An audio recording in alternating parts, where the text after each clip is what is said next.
Well, hello, it's Mark Fielding Pritchard here again from Amy Fieldings. And I'm a little bit strange today. I was asked by a couple of people when making these videos if I could put my face in them so that people can see me, which is a very strange request, as both of those people were actually talking to me on Skype at the time. But here I am, so I think you've seen some pictures of me other places on the internet. Right, as I said, Amy Fieldings. Those of you who've been following us with our talks on Ipsos and so on will know that I've been away for 5 months now working for the UN again on anti-corruption and fraud. So as always, we like to use our experience, share our knowledge, and also it's a little bit of a marketing tool. So what we're going to be talking about in today's class, in today's little lecture that we're going to put up, is conflicts of interest, particularly conflicts of interest as and how they affect anti-corruption. So I work with anti-corruption, conflicts of interest. And that's basically it. I hope you all know what corruption is, and I hope you all know what conflicts of interest are. Conflicts of interest occur where you have someone who has two basically opposite and opposing interests. So they work for an organization, but at the same time they own shares in a company, and that company wants to sell to their organization some product. Obviously, they have a vested interest in making that happen. So, this idea, conflicts of interest, two different ideas, and you're working for two different organizations, and those organizations' respective interests don't necessarily match, and they certainly don't match with your own. Right, as I said, my name is Mark Fielding Pritchard. We'll be going through a whole load of slides on this. Please, can you go to our website and notice that there is a book that goes with this. We always write ebooks that go with them. Download the book. The book, you will be pleased to know, is completely free. Please also note that we offer training on this subject, so if you would like us to come to your town, your office, your business, your country, your project, and run some training, we would be more than happy to do that. In the next slide, slide number 2, we will go through in more detail definitions of what is conflict of interest. Thank you very much. As with every single business these days, we are on Facebook, so you can like us. And if you're watching this, you already know that we have our own channel on YouTube. Thank you again. And my name is Mark. I hope that looking at me rather than our other presentations where my face is not present wasn't too horrible for you. Thank you very much. Okay, feel a bit more at home now that I'm not at the camera. Seems to be one of those days today as well, and it's just so noisy around here. The office is full of people and there's helicopters flying overhead and God knows what else happening. Anyway, on to slide number 2.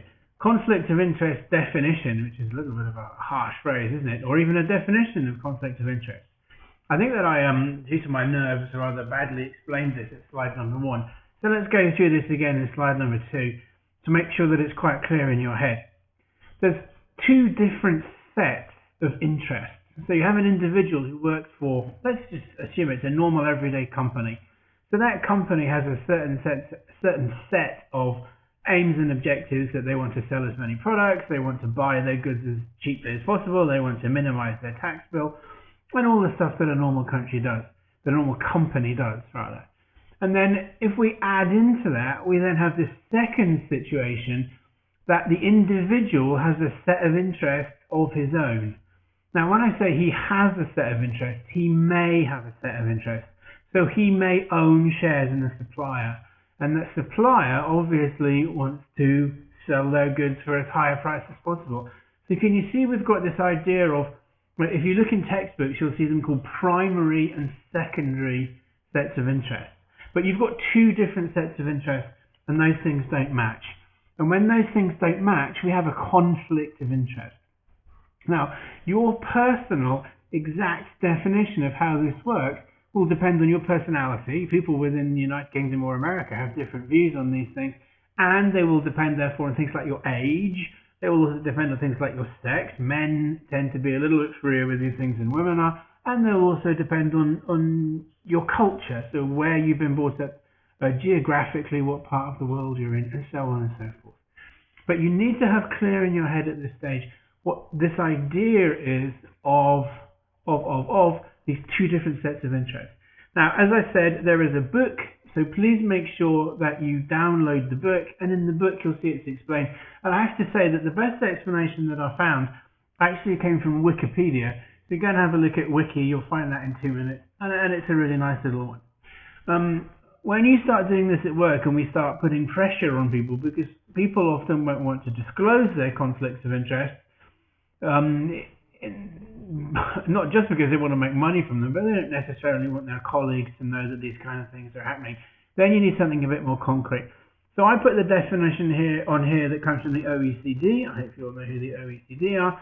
2004. You can read the slide yourselves, but you'll see there it involves a conflict between the public duty and the private interest of a public official. Notice here that we're talking about public officials as well. So we've got this idea here that we have a public person. Because with corruption, when you work with corruption, you're often looking at this whole gambit of how corruption can arise. And so we tend, just to keep the focus on it, to keep it on public officials. We talk about corruption in elections, we talk about corruption in procurement and so on. Right, what you need to know from slide number 2, therefore, is get clear in your head what is a conflict of interest. Because you're not going to understand the rest of it if you don't understand what that means. Okay, move on to slide number 3. Right, I've called this slide "Current Trends in Anti-Corruption," which I guess maybe is a reasonable title for it. But the reason that we're talking about this, I guess, to some degree, is if we're only talking about public officials, it's why do we actually need this stuff? Why is anybody actually interested in anti-corruption? Why is anybody interested in this idea of conflicts of interest? Now, if you live and work in a country like America, Britain, Western Europe, we have had fairly long established laws against corruption, and we have a very well developed system. And in some ways it's a bit difficult because on a moral level it's now almost developed to the point where certain types of corruption or conflicts of interest are acceptable and there's a legal format for them. We have lobbyists, we have one Labour member of Parliament who in the last sitting had 185 consultancies, and as long as he disclosed it, this was deemed to be legal. Quite how you have 185 employments in addition to your everyday employment, I'm not really quite sure. Again, if you go down to certain other countries, if we go down to the Transparency International tables and anti-corruption and perception lists, there's countries at the bottom where there's not really very much happening at all. Certain countries are saying we don't have corruption, despite the fact that everybody knows that they do. So these current trends there tend to be more for those middle countries. So once again, we're still looking at the public system. So we see big gains in countries like Georgia, obviously, and Rwanda as well in Africa, 2 countries that have made big steps forward. And then other countries that are making smaller steps but are moving forward as well. So countries like Mongolia and the Philippines, Indonesia, and so on.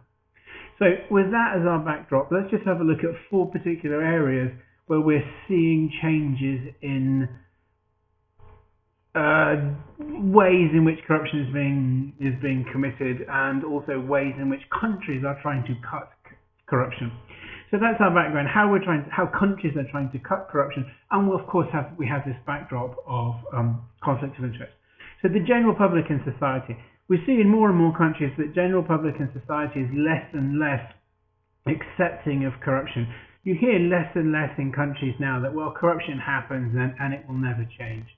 Now, there are certain countries, or we come across people that have this. I've certainly met a couple of people, for example, from Nigeria, and they come out with, well, we have corruption and you'll never change it. And when they're in a classroom situation, so they're obviously the centre of attention and they're under pressure, you can almost see in their eyes that they're pleading with you to accept that their country will never, ever eradicate corruption. And in fact, there is no country in the world that has completely eradicated corruption. It's part of human nature. But the point is that we don't accept that. Countries such as Georgia and Rwanda and Mongolia and the Philippines have shown us that we can cut corruption. And we always use this phrase that corruption is not about morality, because people in every country of the world will steal money given a chance. It's all about systems. And we implement systems, and that's what we at ME Fieldings do. We implement systems to fight corruption. So therefore, the general public and society is becoming less and less tolerant of corruption. We see good examples, countries like Ghana. If you go onto YouTube and Google corruption in Ghana, they do every month a little YouTube interview with the Minister of Finance, I think, maybe the Minister of Justice, and he talks about how they're fighting corruption. How it's going, I have no idea. But it's there. And we're seeing in African countries, Cote d'Ivoire as well, we're hearing, big signs posted up that people will not tolerate corruption. Liberia, we've seen people put in prison for corruption as well. So, right, why, therefore, is it important that we talk about these conflicts of interest? It's important because the general public care about these things and they see conflicts of interest as a form of corruption. Okay? Secondly, the legal system. Legal systems in many, many countries are moving on fast and are making conflicts of interest part of the legal system. So in Western Europe, you certainly see that most countries have some form of laws on conflict of interest, what should be done, at what point you need to disclose, and so on and so forth. Now, what's happening through donors is that probably the hottest topic in the world, well, not the hottest topic would be Ebola at the moment, but certainly well up there in the top 5, and a permanent in the top 5 is anti-corruption. So legal systems, we see countries like Armenia, which have vast legal systems designed to cut, prevent, avoid, and highlight items of corruption. Now, what happens is that generally the way these things work is you get two guys who are both corrupt, and then they start trying to shop each other by using the legal system. So once the legal system is in place, then you'll find that people come forward and people will get caught through conflicts of interest and so on and so forth. So in terms of what we're saying, how do these things affect conflicts of interest? Well, first of all, we've got the general public won't accept it. Secondly, that the legal system will actually be making these things illegal. And this will be the same in countries. Indonesia is one country that has this. Armenia has this. Ghana now has it. And in fact, they've had EU, USAID projects where these laws have been introduced. And now it's just a question of implementation. So the general public doesn't accept conflicts of interest, and the legal system doesn't affect it. Right, the last two are civil society and the press, as you can see on there. Civil society, we have, for example, Transparency International, an excellent organization based in Berlin. They are all around the world. They are measuring corruption. They are highlighting corruption. And in many, many countries as well, we see that we are getting civil organizations. So we're getting pressure groups forming. We're getting the equivalent of, charities, you might want to call them. And they're monitoring the actions of politicians. They're monitoring the actions of public officials. And in many, many cases, they're monitoring the actions of people in private industry as well. Particularly, you see this because we get things like PPIs. PPIs are where we get these partnerships between governments and companies. So the government then pays a sum of money to a company to offer a road. Now, these are big, big opportunities for corruption. And so civil society, therefore, will come in and they will monitor what is happening with these things to make sure that they are commercial, to make sure that they are in the interest of the people. And if they're not, then they'll make a lot of noise about them. Similarly, we get the same idea with number 4, with the press. The press also, obviously, if the general public are interested, then it sells newspapers, be they these days paper newspapers or be they internet newspapers. But the press loves to highlight the fact that the Vice Minister of Finance has an official salary of $1,000 a month and has just bought himself 2 new Mercedes-Benz 500s. So we get this idea, therefore, of the general public not accepting things, the general public organizing themselves into civil society highlighting these things, and the press reporting on it. So we've got this nice little relationship between those things. And how do they go after people? Well, if the laws exist and the laws are in place, and so everything is there. Then, of course, you become a battle of wits. Can civil society force the Vice Minister to resign? Can they force people to go to court? And certainly in developing nations, the way that it usually works is that someone will shop the Vice Minister because they want his job or because they didn't get a cut of the cash or whatever else, which is sad but true.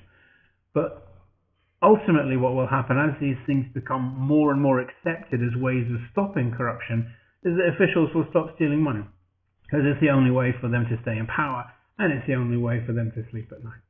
So those are current trends in anti-corruption. We particularly see these things in middle developing countries. At the very bottom, forgive me for this, but the Afghanistans of the world, there's not that much happening.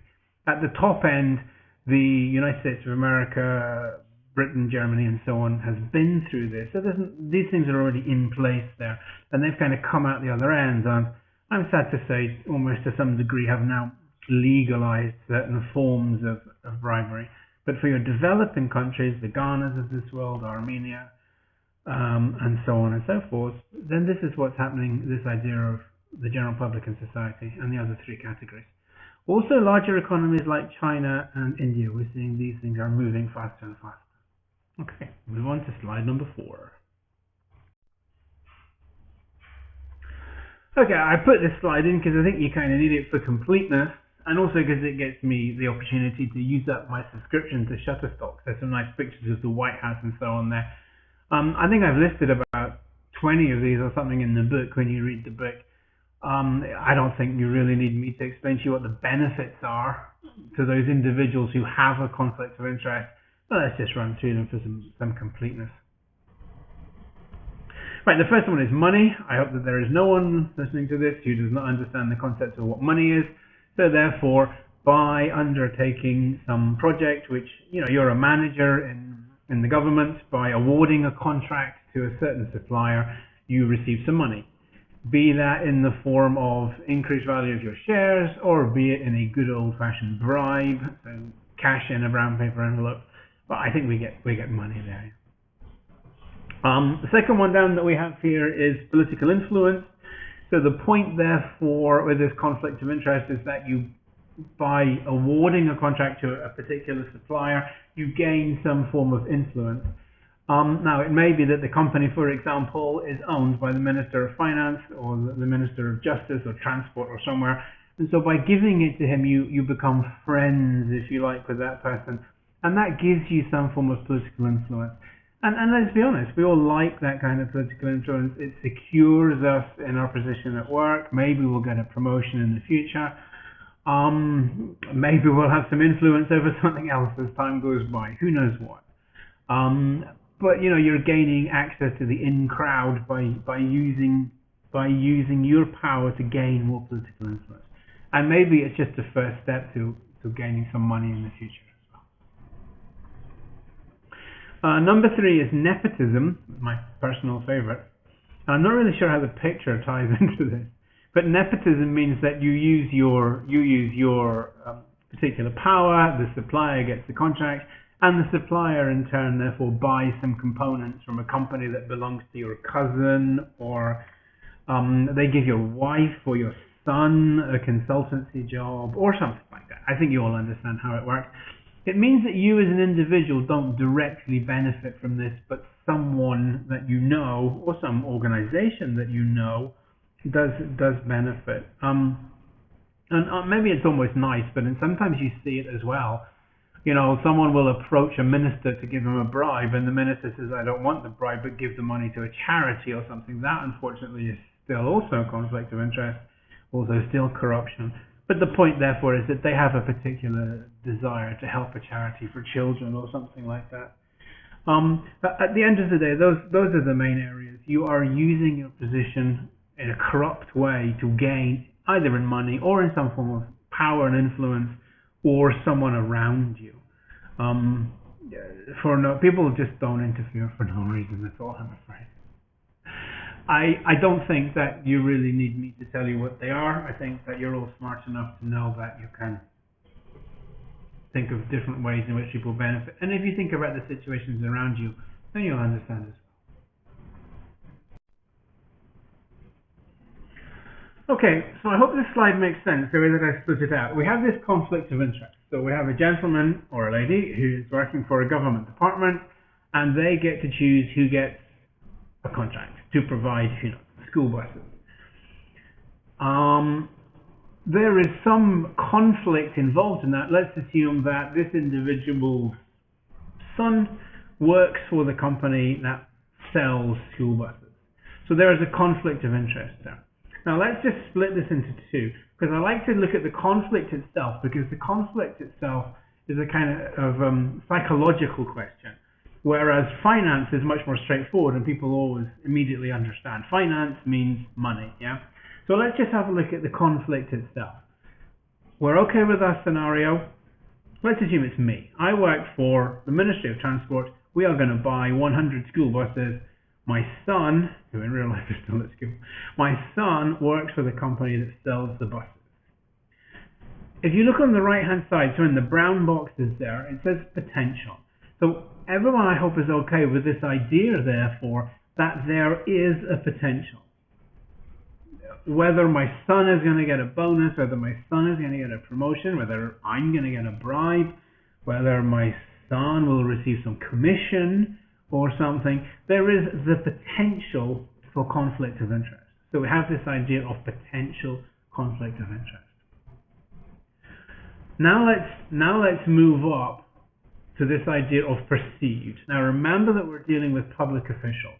Whether or not I am more chaste than Caesar's wife, there will be a perception of anyone who knows this that there is a conflict of interest there. And so we have this idea of the perception of the general public, of my boss, of whoever else, all the other people around us are, that there is something not quite right about this whole scenario. That Mark gets to choose whether or not this company will get a contract to provide 100 buses, and saying yes is a very viable option. Immediately, therefore, there is a perception. So we have this idea of reputation risk, yeah, whether or not anything happens at all. This concept, and you'll read this all over the internet, this idea of perception risk, this perception that, therefore, the Ministry of Transport that employs Mark and allows Mark to make this decision is in itself a corrupt organization. So we all agree that the potential is there, and I think we all agree that the perception is there. I'm as honest as the day is long. No, really. But, you know, well, you know. So that's the perception, and the perception, therefore, is important. And so, therefore, in real life, the Ministry of Transport would have to come out and take me out of this situation. Right, the third thing is actual. So there is an actual conflict. So let's assume that my son is going to get a bonus if the Ministry of Transport buys 100 buses. And let's assume it's a good bonus as well, you know, a couple of $100,000 or something. Kind of thing that my son would blow on a Ferrari immediately. Right, therefore we have an actual conflict itself. Now what you've seen as we've gone through these things, because is the escalation. The escalation is getting potentially worse and worse. So we had a potential conflict, now we have a perceived conflict, and now there is an actual conflict. So we've gone from, well, there might be a problem here, to people think there's a problem, whether there is or not, and then thirdly, well, actually there is a problem. Now that's important because in lecture number 2, if you look at the name of this, you'll see it's conflicts of interest number 1. We're going to look at how you manage it. Now you would put more serious management time and also more serious penalties for people who didn't follow procedures into those things as you go through them, allowing there to exist a potential conflict of interest. Well, who knows what you're going to do. A perceived conflict will have a higher level of punishment, and then an actual conflict will have a higher level itself. So please make sure that you get those 3 things clear in your mind. Because what happens is that when you're developing policy documents and, you know, codes of conduct and ethical codes of conduct, you need to treat those 3 things differently. Right, that's the conflict itself. The second one as well, which will tie into that, and it's much more of kind of like a spider's web, that these things are linked, is the financial effect. So when we talk about finance, we're talking about me being Mark. What is the financial effect if I exercise my conflict of interest?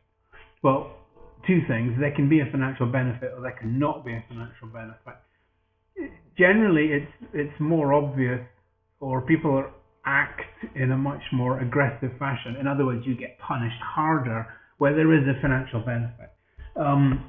Firstly, because everybody understands the concept of financial benefit. Non-financial might mean anything else. I might have a particular desire not to have children on safe buses or something like that. So when we get to those ideas, it may be friendship, it may be prestige, or those kinds of things. You know, so I'm going to give this contract to my son's company because from this I win some kind of prestige. Well, you know, do you get prestige from giving buses to a certain company? It's possible that they may give me an award. I worked in Vietnam for a long time, and there was a certain accounting organization that was trying to open offices and spread its wings in that country, and they came in and gave awards to accounting to two or three of the vice ministers. Now that is for prestige and because they hope that the world will open up in the future. Right, let's just go through that again. Finance. Two different types of benefits. Financial benefits. Either I get a benefit of buying the school buses or my son gets a benefit. Non-financial, I will get some prestige, or maybe I will get some friendship, or there's kind of a possibility that something will happen in the future. So maybe I'm just putting the stuff in the bank for what will happen in the future.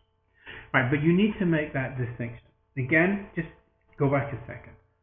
Right, what are we actually doing? We're talking about how we manage these things, and at a later date we're going to be coming on and talking about potential punishments for being in this situation of conflict of interest. If there is a potential conflict of interest, no financial benefit, you're probably going to come forward, disclose it, and nothing will happen. If there is an actual conflict of interest and you benefit financially, then the punishment will be much more severe, and in most countries these days it actually involves going to prison. So, the conflict itself and the financial side. Do we get some money, or do we not get money, but we get something else? Good one to think of is prestige. And how do you put a value on prestige? Right, I hope that's quite clear. It's tying into company management, and ultimately we'll be tying into punishment as well. Okay. Right, so why is it important to address conflicts of interest? Why don't we just let people get on with it? It's a normal, everyday part of life, and it happens all the time. And once again, part of the problem of this as well is that when you work on that sort of side of the fence, you begin to see everyone as guilty. You know, we know you're up to something. We just have to catch you doing it. That's all. And you do get this kind of almost sort of police mentality. So, but I think that we all agree morally that where there is conflict of interest, we need to know, and we need to be aware of it, and we need to combat it. Because if we don't, then it skews and distorts our processes, our decision-making processes. Obviously, the most obvious one is where you have corruption in elections, so people are getting themselves elected for the wrong reasons. We want people elected because they're good people who are going to work for their community, not because they have enough money to buy votes. In procurement, because the government needs to spend its money as best it can. You know, if you're looking at the Ministry of Health, you don't want people in hospitals with no medicine because people have stolen the money and so on. So why is it important to address the conflict of interest? So the first one is public confidence. I've lived in countries where the general public do not have very much faith in the government itself, and it's a very, very sad affair, you know, because then it becomes a whole vicious and horrible cycle. Why would I bother to pay my tax? Because if I pay my tax, it's just going to get stolen by someone. I'm not going to get anything back for it. It's not like I'm giving money to receive something back. And it works in the same token as, well, look, I have the opportunity to steal some money here. Why wouldn't I? Because if I don't steal it, that guy over there is going to steal it. It's not going to end up, you know, with orphans or people in hospital where it should end up. So who cares? So it's important that we get this idea that people have faith that as a general rule, the government is working fairly efficiently. At least it's got mainly your best interests at heart. And as a result of that, therefore, people will pay their tax and they will not steal money, and we will work on a general up cycle as far as the quality of life goes. So that's our first one, is public confidence. Second one from my list, I've written them out here, but I want to take the last one, is transparency. We need transparency. If people know what's actually happening, then it will build public confidence. So we see again in places like Georgia, where the government just steps in and just cleared out the police. I mean, they basically just fired all the policemen in the country, then they rehired them, and now you don't pay policemen bribes in Georgia. The Georgian police, according to Transparency International, are less corrupt than the British or the German police, for example. So we get this idea of transparency. and this idea, therefore, that people understand what's happening, and through transparency, we get the idea of public confidence growing. Maybe I should have done this first. Transparency has two other effects. The first thing is that it deters individuals. So this is the third one down there in your list. It deters individuals from particularly trying to put the organization into situations where they can gain. And this is just a general anti-corruption thing. You see in many countries where public officials will choose the project which gives them the best opportunity to steal money. So you're building a road and you don't really care how wide it is, how long it is, how long it's going to last. Your key decision tool is how much cash will go into my offshore bank account as a result of this. Right, transparency stops that. If transparency says we built this road, this is what we paid for bricks, this is what we paid for whatever you build roads out of bricks, and this is what we paid for asphalt, and this is what we paid for labor, then it will deter corruption because people can see these things. And in fact, I actually watched a report on this. It was from Russia, as many of you know now. I spent a long time living and working in Russia. And it showed the different costs. I can't remember the exact two towns, but I think it was Chelyabinsk and Nizhny Novgorod. And it showed in one town, forgive me if I get this wrong, I apologize to the people of the Russian Federation. I think it showed that building an apartment block with 200 apartments in it in Nizhny Novgorod cost 50% more than Chelyabinsk. Well, why is that the case? Well, there is no reason. It's the same asphalt, the same standard design that the Russian government uses. It's simply because more of the money in one town is disappearing into the pockets of wealthy individuals, but corrupt officials. So that's the whole point, therefore, is that transparency deters these things. So I think we're going to do them in reverse order. It will deter individuals from seeking bribes, from seeking to overprice, to overbill, and so on and so forth, because they know if the process is transparent, that they will be caught. So we have this idea, therefore, it will deter individuals. It will also deter actions. Now, in terms of deterring actions, it means that all of the actions of the government will be subject to scrutiny. So therefore, they will not pass certain laws because they know that it will be reported in the press. They will not undertake building roads out into the middle of nowhere. They will not undertake certain security actions where the sole purpose of these actions is in fact simply to build something, not because the government needs it, but because they own a construction company and they will therefore get the money that comes from it. And we see these things all the time, where we have these actions that the government enters into, and there is no purpose to it. And I have to say, it happens all over the world as well. Okay, so we get this idea of transparency. I like the idea of, now I've talked about it, I like the idea of transparency coming first. With transparency, we build public confidence. It stops individuals, and it stops actions, the setting up of committees, the entering into contracts as well, and so on. And the whole thing ties together. So transparency, and that, of course, is why we get Transparency International from. Okay. Okay, well, thank you very much for listening. That was part one. There is a part two. Part two has actually been ready already. Part two is ready already. Part two, I've done the slides. I just have to do the audio that goes with it. So there will definitely be a part two. The intention as well is that there will be a part three and maybe even a part four when we will go on to case studies. As a teacher, there is absolutely nothing difficult in this whatsoever for you to understand. Where it becomes difficult is when you see the situations in real life. Because in real life, you then have to start making decisions. And of course, it's nice and easy. Should I take a bribe or should I not take a bribe? That's the question. Well, of course, you shouldn't take a bribe. But at what point, when we go through this whole grey area with conflict of interest? I have a company. I'm a government employee. My government wants to buy some buses from a company, and an employee of that company is my son. So what do? I go and say, this is my son, and I come out of the process. Does my son have to quit his job, or where does it go? What's an appropriate action for all of these things?